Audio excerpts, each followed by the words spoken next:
سوال یہ ہے کہ کافی روایات میں آیا ہے کہ جو حج پہ نہیں جاتے اور اس نے قربانی کرنی ہے، اور اس میں نے اگر قربانی کرنی ہے اور میں ادھر ہوں، حج مکہ میں نہیں ہوں، تو جو ہی حج کے ایام شروع ہوں گے 10 دن نہ میں داڑھی کٹواؤں گا، نہ بال کٹواؤں گا، نہ ناخن، جو ریسٹرکشنز ادھر حاجیوں پہ ہیں وہ مجھے اپنے اوپر لاگو کرنی۔ میرا کویسچن یہ ہے کہ کیونکہ یہ روایت صرف ام سلمہ رضی اللہ تعالیٰ عنہ سے آتی ہے، تو اور کسی سے یہ روایت مروی نہیں ہے، تو آیا یہ صحیح ہے کہ نہیں صحیح؟ جو مجھے لگتا ہے، جو میں نے پہلے سنا ہے صاحب سے، کہ کیونکہ یہ اگر دین کا حکم ہے، گناہ ثواب کا ہے، تو پھر ایک سے نہیں، یہ 3-4 راویوں سے اس کو مروی ہونا چاہیے، تو اس کے اوپر الحمدللہ رب العالمین والصلاة والسلام علی محمد الامین وعلی آلہ وصحبہ اجمعین۔ بہت شکریہ جناب، آپ نے موقع دیا۔ تو آپ کا جو سوال ہے، اس سوال کا جواب دینے سے پہلے 3 پہلو ہیں جن کو سمجھنا ضروری ہے، اور یہ تینوں پہلو جو ہے نا عبادات سے متعلق ہے۔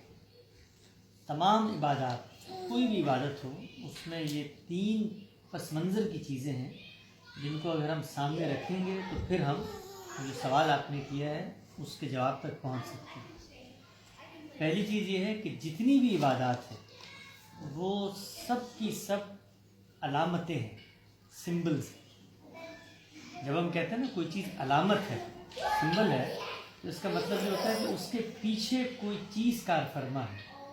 مثلا میں اگر کھڑا ہو کے ترانہ پڑھتا ہوں تو یہ میری وطن سے محبت کا سمبولک اظہار ہے۔ میں ایک 2 گز کے کپڑے کو پکڑ کے لہراتا ہوں جھنڈے کی صورت میں، تو یہ میرے قومی تفاخر کی ایک علامت کا اظہار ہے۔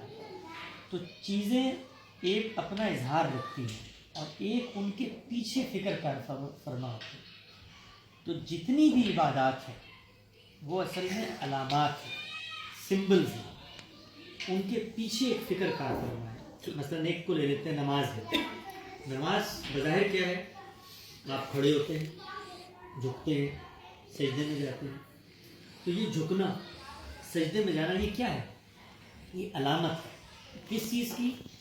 خدا کی یاد دہانی کی۔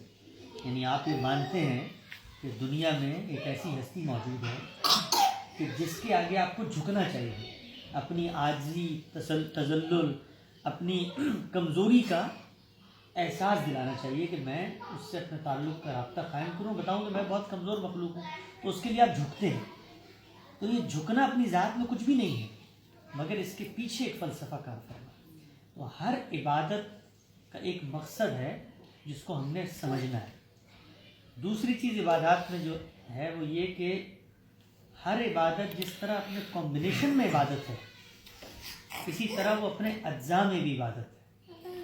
مثلا نماز بہت ساری عبادات کا کمبینیشن ہے، اس میں قیام بھی ہے، اس میں رکوع بھی ہے، اس میں سجدہ بھی ہے۔ تو جس طریقے سے آپ ایک کمبینیشن میں عبادت ادا کرتے ہیں، اسی طرح انفرادی طور پہ بھی کر سکتے ہیں الگ سے۔ مثلا آپ سجدہ کر سکتے ہیں، جب دل چاہے آپ سجدہ کریں۔ الگ سے آپ قیام کر سکتے ہیں۔ اللہ تعالیٰ نے الگ سے قیام حج کے موقع پر بطور دین جاری فرما دیا۔ آپ عرفات میں قیام کرتے ہیں، کہ وہی قیام ہے جو آپ نماز میں پڑھ رہے ہیں۔ دوسرا پہلو یہ ہے عبادت کے حوالے سے کہ ہر عبادت جو ہے وہ اجزاء میں بھی عبادت ہے اور پیکج بن کے بھی عبادت ہے۔ یہ 2 چیزیں ہیں جو پہلے آپ کے پیش نظر رہنی چاہیے ہیں کہ عبادت کی فکر کو آپ نے حاصل کرنا ہے کہ اس کے پیچھے مقصد کیا ہے، اور دوسرا عبادت اپنی ذات میں سمبل ہے، علامت ہے، ایک ریپرزنٹیشن ہے کسی فکر کی۔ جس وقت ہم یہ کہتے ہیں کہ آپ بال اور ناخن نہ کاٹیں، حج کے مہینے میں جب آپ نے قربانی کا ارادہ رکھا ہو تو آپ اپنے بال اور ناخن نہ کاٹیں، تو اب سب سے پہلے ان میں 2 چیزیں ڈھونڈنی ہیں ہمیں کہ بھائی یہ نہ کاٹیں تو اس کی وجہ کیا ہے، یعنی اس کی ریزن ہونا چاہیے۔ تو علامت ہے، سمبل ہے۔ اور دوسری چیز کہ کیا یہ عبادت اپنی ذات میں کوئی پیکج ہے عبادت کا یا کوئی انفرادی عبادت؟ یہ دو چیزیں ہیں۔ تیسری چیز یہ ہے کہ عبادت ہمیشہ کوئی بھی چیز تب بنے گی جب اس کو اللہ تعالیٰ عبادت قرار دیں۔ میرے اور آپ کے کہنے سے کوئی چیز عبادت نہیں بن سکتی۔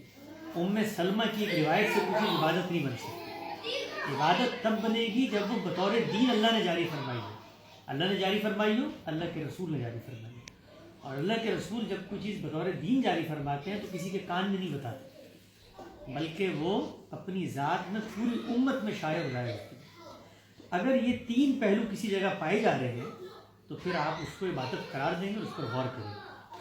اب ہم اس بات پر غور کرتے ہیں جو آپ نے کہی کہ بھائی ایک بات صرف ام سلمہ سے آتی ہے کہ رسول اللہ صلی اللہ علیہ وسلم حج کے دنوں میں نہ بال تراشتے تھے نہ ناخن کاٹتے تھے، تو ہم اس پر کیوں عمل کریں؟ یہ تو ہمیں صرف ایک تابع سے پہنچ رہی ہے۔ اس پر عرض یہ ہے کہ ایسا نہیں ہے۔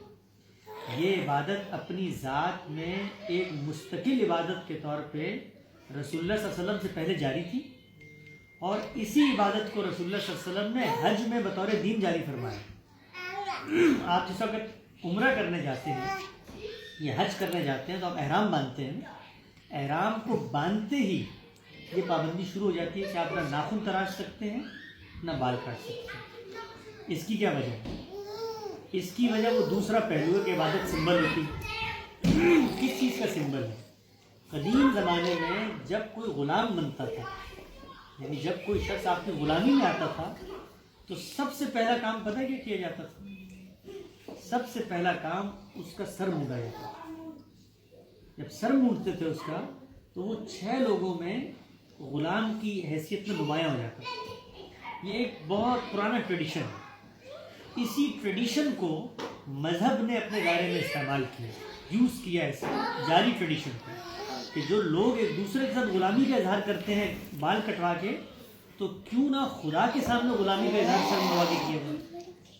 یہ جو آپ سر منڈواتے ہیں وہاں پر عمرے میں جا کر، تو یہ اصل میں خدا کی غلامی کا اظہار ہے کہ آپ پھر جب وہاں سے باہر نکلے تو لوگوں کو پتہ چل جائے کہ دیکھو اس کا تو سر منڈا ہوا ہے، اس کا مطلب یہ سلیو ہے خدا کا۔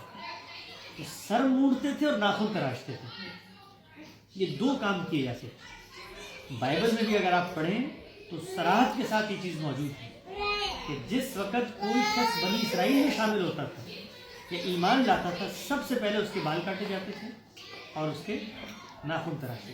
تو یہ نظر کی قدیم عبادت ہے جو اپنی ذات میں مشروع ہے، جاری ہے۔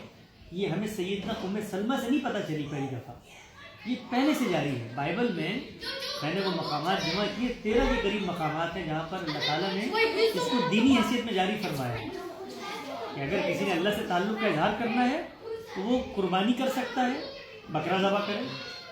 دوسری صورت یہ سر منڈوا دے، یہ دونوں برابر کی قربانیاں ہیں۔ اور تیسری صورت یہ ہے کہ وہ سر کے ساتھ اپنے ناخن بھی کرائے۔ تو رسول اللہ صلی اللہ علیہ وسلم نے جب حج کی سنت کو آگے جاری فرمایا تو اس میں اسی قدیم روایت کو، جو نظر کی قدیم روایت ہے، اس کو حج کے مناسک کا حصہ بنا دیا۔ یہی وجہ ہے کہ آپ حج میں چلے جائیں تو عمرہ جو ہے، عمرے یا حج میں جب آپ احرام پہنتے ہیں تو وہ جو پابندیاں احرام کی پابندی سمجھی جاتی ہے وہ احرام کی پابندی نہیں ہے۔ اصلاً کچھ پابندیاں احرام کی بھی ہیں، مثلا آپ نے تزئین و آرائش نہیں کرنی۔ کیوں؟ اس لیے کہ آپ نے وہاں پر 2 کپڑے باندھے ہوئے ہیں کہ یہ چیز کا علامتی اظہار ہے کہ آپ خدا اور شیطان کے ساتھ جو جنگ ہے اس میں خدا کے سپاہی بن کے شریک ہو گئے۔ تو جب آپ جنگ میں جاتے ہیں تو نہ بالوں کو کنگھی کرتے ہیں، نہ تیل لگاتے ہیں، نہ خوشبو لگاتے ہیں۔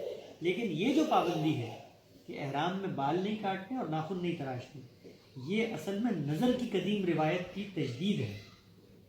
تو حج میں تو یہ جاری ہے، اس کا مطلب عبادت ثابت ہو گئی۔ عبادت ام سلمہ کی روایت سے نہیں ثابت ہوئی بلکہ رسول اللہ نے ثابت کر دی اور پوری امت میں ثابت۔ اب سوال یہ ہوا کہ عبادات جو اللہ تعالیٰ نے مقرر کی ہیں کیا وہ نفلی طور پر بھی ادا کی جا سکتی ہیں؟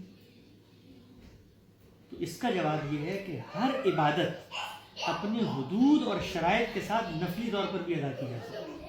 مثلا نماز اللہ تعالیٰ نے رسول اللہ کے ذریعے جاری فرمائی ہے نا، لیکن کیا نماز کے علاوہ نماز نہیں پڑھی جا سکتی؟ پڑھی جا سکتی۔ اچھا روزہ اللہ تعالیٰ نے رمضان میں جاری فرمایا ہے نا، تو رمضان کے علاوہ نہیں رکھا جا سکتا؟ رکھا جا سکتا۔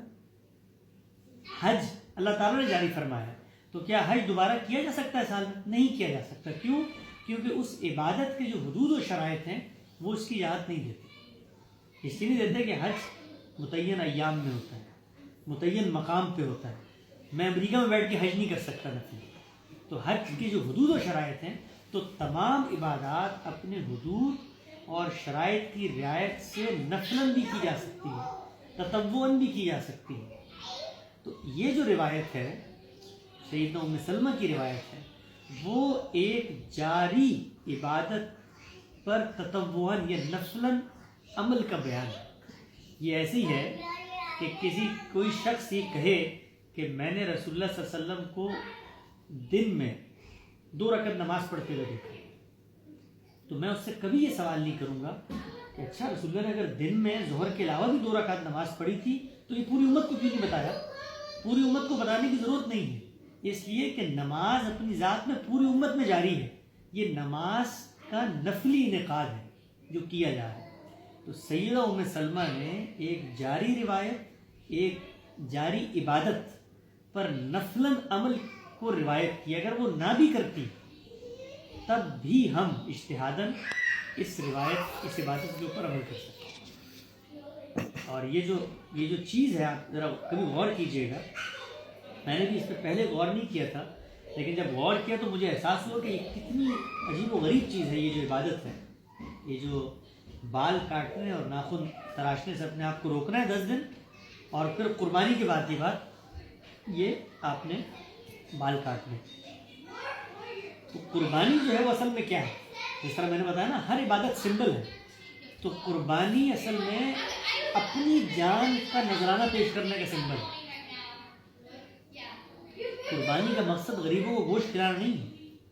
اگر غریب اس سے گوشت کھا لے تو بڑی اچھی بات ہے، اس کا ایک زائد فائدہ ہے.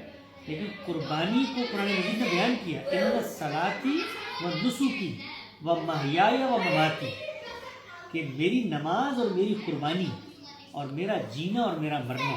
تو نماز کو جینے کے مقابلے میں اور مرنے کو قربانی کے مقابلے میں. تو ریشنل کیا ہے اس کا؟ ریشنل یہ ہے کہ دنیا میں آیا ہوں خدا کا غلام بن کے.